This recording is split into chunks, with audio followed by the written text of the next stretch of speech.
Hi friends, MR Lal വ്ളോഗ്സിൻ്റെ പുതിയൊരു വീഡിയോയിലേക്ക് വീണ്ടും സ്വാഗതം. ഇന്ന് ഞാൻ എത്തിയിരിക്കുന്നത് ഈവനിങ് പ്ലസ് മോർണിംഗ് വ്ളോഗുമായിട്ടാണ്. അതായത് ഇന്നലെ വൈകുന്നേരത്തെയും ഇന്ന് രാവിലത്തെയും കുറച്ച് വിശേഷങ്ങളുമായിട്ടാണ്. പിന്നെ നമ്മുടെ നിച്ചുക്കുട്ടൻ്റെ ബാക്ക് ടു സ്കൂൾ വീഡിയോ എല്ലാം കൂടി ചേർന്ന് മിക്സ്ചർ പരുവത്തിലുള്ള ഒരു വീഡിയോ ആണ്. അപ്പോൾ ഷോപ്പിൽ നിന്ന് വന്നപ്പോഴത്തേക്ക് ഒരുപാട് ലേറ്റായിട്ടുണ്ടായിരുന്നേ. സ്കൂൾ ഓപ്പണിംഗ് ഒക്കെ ആയതുകൊണ്ട് ഷോപ്പിൽ അത്യാവശ്യം തിരക്കുണ്ടായിരുന്നു. സത്യം പറഞ്ഞാൽ ഇന്ന് വൈകുന്നേരം വരെ ക്ലാസ് ഉണ്ട് എന്നുള്ള കാര്യം വാട്സപ്പിൽ സ്കൂളിൽ നിന്ന് ഇട്ടിരുന്നത് പോലും ഞാൻ ശ്രദ്ധിച്ചില്ല. തന്നി ചേച്ചി വിളിച്ച് പറയുമ്പോഴാണ്, അതായത് നമ്മുടെ അതുലിൻ്റെ അമ്മ വിളിച്ച് പറയുമ്പോഴാണ് ഞാൻ ശ്രദ്ധിച്ചത് വാട്സപ്പിൽ അങ്ങനെ ഇട്ടേക്കുന്നത്. പിന്നെ നമ്മളിപ്പോൾ കുറേ നാളായിട്ട് പച്ചക്കറി ഒന്നും വാങ്ങിക്കുന്നില്ലായിരുന്നു. നമ്മുടെ വീട്ടിൽ പാവയ്ക്കയും പയറും ചീരയൊക്കെ ഉണ്ടായിരുന്നത് കൊണ്ട് ഒന്നും വാങ്ങിക്കുന്നില്ലായിരുന്നു. പിന്നെ കടയിൽ വന്ന് പച്ചക്കറിയൊക്കെ വാങ്ങിച്ചുകൊണ്ട് വീട്ടിലേക്ക് വന്നതാണ്.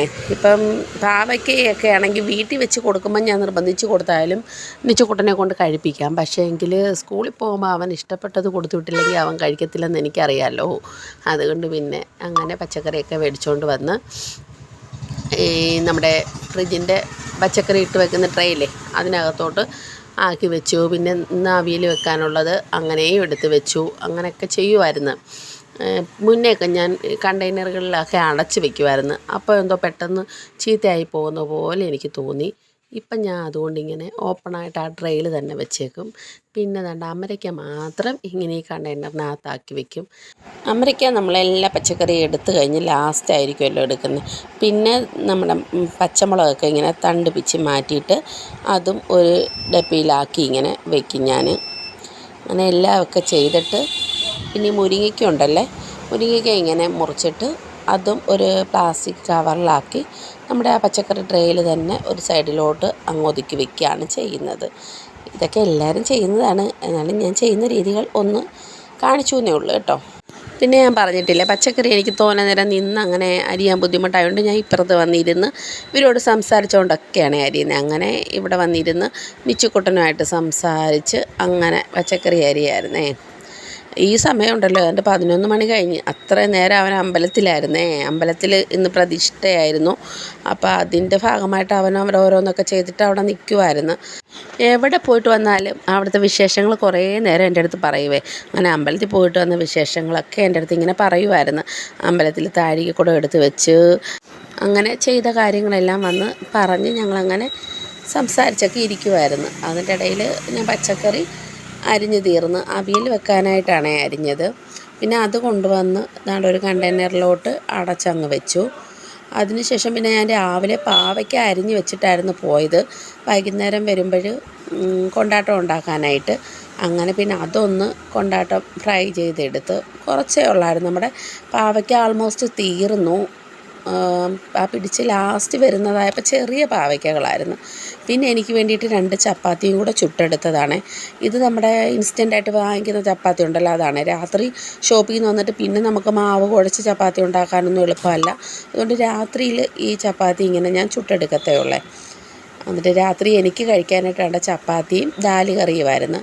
അവർക്ക് ചോറും ദാല് കറിയും നമ്മുടെ സോയാബീൻ ഫ്രൈയും രസവും മാങ്ങാച്ചാറും ഒക്കെ ഉണ്ടായിരുന്നു. അത് കഴിഞ്ഞാണ് ഇത് അടുത്ത ദിവസത്തെയാണ്, പിറ്റേ ദിവസം രാവിലെ, അതായത് ഇന്ന് രാവിലത്തെയാണ്. രാവിലെ എണീറ്റപ്പോഴത്തേക്ക് ഞാൻ അടുപ്പിൽ വെള്ളം വെച്ച് വെള്ളം ചൂടായപ്പോഴത്തേക്ക് അരി അങ്ങ് ഇട്ട് കൊടുത്തേ. അതങ്ങ് ആദ്യം ചെയ്ത് കഴിഞ്ഞാൽ പിന്നെ നമുക്ക് ബാക്കി ജോലി സമാധാനത്തോടെ നിന്ന് ചെയ്യാമല്ലോ. അങ്ങനെ വെള്ളം അടുപ്പിൽ വെച്ച് അരിയൊക്കെ ഇട്ട് കഴിഞ്ഞിട്ട് പിന്നെ ഫ്രിഡ്ജിൽ നിന്നുള്ള ഇന്നലെ നമ്മൾ അരിഞ്ഞ് വെച്ചേക്കുന്ന സാധനങ്ങളെല്ലാം പറക്കി വെക്കുവാണ്. അതാണ് ഞാൻ ആദ്യം ചെയ്യുന്നത്. പിന്നെ നമ്മുടെ അവിയൽ അങ്ങോട്ട് അടുപ്പയിലോട്ട് വെച്ച് കൊടുത്തു. കൂടെ ഇന്നലത്തെ ദാല് കറി ഇരിപ്പുണ്ടായിരുന്നു, അതും ചൂടാക്കാനായിട്ട് വെച്ച്. രസം ഇരിപ്പുണ്ടായിരുന്നു, അതുമൊക്കെ അങ്ങ് ചൂടാക്കാനായിട്ട് വെച്ച്. കുറേ നാളിന് ശേഷമാണ് ഈ ഒരു ജോലി ചെയ്യുന്നത്. തേങ്ങ പൊതിച്ച് പൊട്ടിച്ച് തിരുമ്മിയത് ഞാൻ തന്നെ ആയിരുന്നു ഇന്ന്. മറ്റേതെന്ന് വെച്ചാൽ ഇവിടെ അണ്ണൻ തേങ്ങ പൊതിച്ച് കൊടുക്കും, നിച്ചുക്കുട്ടൻ തിരിങ്ങി വയ്ക്കും. അല്ലെങ്കിൽ സച്ചിക്കുട്ടനുണ്ടെങ്കിൽ സച്ചിക്കുട്ടനാണ് ഈ തേങ്ങ തിരുമ്മൽ ചെയ്യുന്നത്. ഇന്നലെയെന്ന് വെച്ചാൽ ഷോപ്പിൽ നിന്ന് വന്നപ്പോഴും ഒരുപാട് ലേറ്റായി. മോൻകുട്ടനാണെങ്കിൽ അങ്ങ് അമ്പലത്തിൽ വരുന്നു. അപ്പോൾ പിന്നെ അവൻ വന്നപ്പോഴത്തെ 11 മണിയായി. അത് കഴിഞ്ഞിട്ട് പിന്നെ നമ്മൾ തിരുമ്മി വയ്ക്കാൻ പറ്റത്തില്ലല്ലോ. അതുകൊണ്ട് പിന്നെ അവർ മറന്നുപോയി, ഞാൻ ചെയ്യിക്കാനും മറന്നുപോയി. പിന്നെ ഇന്ന് രാവിലെ ഇപ്പോൾ നമുക്ക് എന്തായാലും ചമ്മന്തി അവിയലും ഒക്കെയാണ്, അപ്പോൾ തേങ്ങ ഇല്ലാതിരിക്കാനും പറ്റില്ല. പിന്നെ ഞാനങ്ങ് തിരുമ്മി.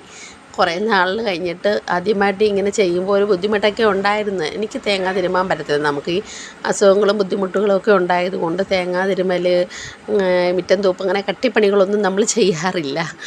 അങ്ങനെ തേങ്ങയൊക്കെ തിരുമ്മിയിട്ട് ദാണ്ട ചമ്മന്തി അങ്ങ് അരച്ച് അതിന് ശേഷം അവിയലിനുള്ള അരപ്പ് അരച്ചെടുക്കുമായിരുന്നു.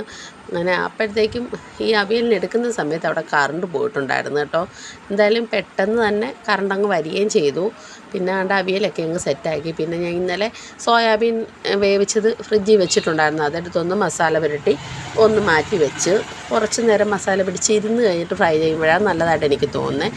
പിന്നെ ചപ്പാത്തിക്ക് മാവ് കുഴയ്ക്കാനായിട്ട് അരിച്ചെടുക്കുക. ഞാൻ ഈ മാവിങ്ങനെ അരിച്ചെടുത്തിട്ടേ ചപ്പാത്തി ഉണ്ടാക്കാറുള്ളേ. അങ്ങനെ ചപ്പാത്തിക്ക് മാവൊക്കെ കുഴച്ച് വെച്ച് ഇന്ന് പിന്നെ തോനെ നേരം മാവ് കുഴച്ച് വെച്ചില്ല. അപ്പം തന്നെ ചപ്പാത്തി മാവ് കുഴച്ച് അപ്പം തന്നെ ചുട്ടെടുക്കുമായിരുന്നു. കാരണം സാധാരണ ഞാൻ ആദ്യം ബ്രേക്ക്ഫാസ്റ്റിൻ്റെ പണി കഴിഞ്ഞിട്ടാണ് ലഞ്ചിൻ്റെ പണിയിലേക്ക് പോകുന്നത്. ഇന്ന് ഞാൻ പെട്ടെന്ന് അങ്ങ് ലഞ്ചിൻ്റെ പണിയൊക്കെ കഴിച്ച്, കാരണം മോനെ വിടണം, അതോടൊപ്പം തന്നെ എനിക്കും ഇറങ്ങണമായിരുന്നു ഷോപ്പിലോട്ട് വരാനായിട്ട്. അതുകൊണ്ട് ഓർഡറൊന്നും ഇല്ലാതെ പെട്ടെന്ന് ജോലികൾ അങ്ങ് തീർക്കുമായിരുന്നു. പിന്നെ അവിടെ സോയാബീൻ്റെ ഫ്രൈ ചെയ്തെടുത്ത് പിന്നെ നെച്ചിക്കുട്ടൻ്റെ ലഞ്ച് അങ്ങ് പാക്ക് ചെയ്തെടുത്തു. ഇത് ഞാനിന്ന് ഷോർട്ട്സായിട്ട് ഇട്ടിട്ടുണ്ടോ എന്ന് കാണണേ. പിന്നെ എൻ്റെ നെച്ചിക്കുട്ടൻ റെഡി ആയിട്ട് വന്നപ്പോൾ ചെറിയൊരു ഫോട്ടോഷൂട്ടൊക്കെ ഒന്ന് നടത്തിയതാണേ. അപ്പോൾ ഇന്നത്തെ വീഡിയോ ഇത്രയൊക്കെ ഉള്ളായിരുന്നു. ഇഷ്ടപ്പെട്ടാൽ ലൈക്കും കമൻറ്റും ഒക്കെ ചെയ്യാൻ മറക്കരുത്. നമ്മുടെ ചാനൽ സബ്സ്ക്രൈബ് ചെയ്യാതെ കാണുന്നവർ സബ്സ്ക്രൈബ് ചെയ്യാൻ മറക്കരുത്. ഇന്നത്തെ വീഡിയോയ്ക്ക് വോയിസ് കൊടുത്തത് ഷോപ്പിൽ വെച്ചായതുകൊണ്ട് കുറച്ച് സൗണ്ട് ഡിസ്റ്റർബൻസ് ഒക്കെ ഉണ്ടായിരുന്നേ. അതുപോലെ ഇനി എല്ലാ ദിവസവും ഞാൻ വീഡിയോ ഇടാം എന്നാണ് വിചാരിക്കുന്നത്. വാച്ച് അവർ കൂട്ടേണ്ടത് അത്യാവശ്യമാണ്. അതുകൊണ്ടാണ് തിങ്കൾ, ബുധൻ, ശനി ദിവസങ്ങളിൽ വ്ളോഗും അല്ലാത്ത ദിവസങ്ങളിൽ റെസിപ്പി വീഡിയോസും ഒക്കെ ആയിട്ട് ഞാൻ വരും. നിങ്ങളെല്ലാവരും കൂടെ ഉണ്ടാവണം. അപ്പോൾ ബൈ.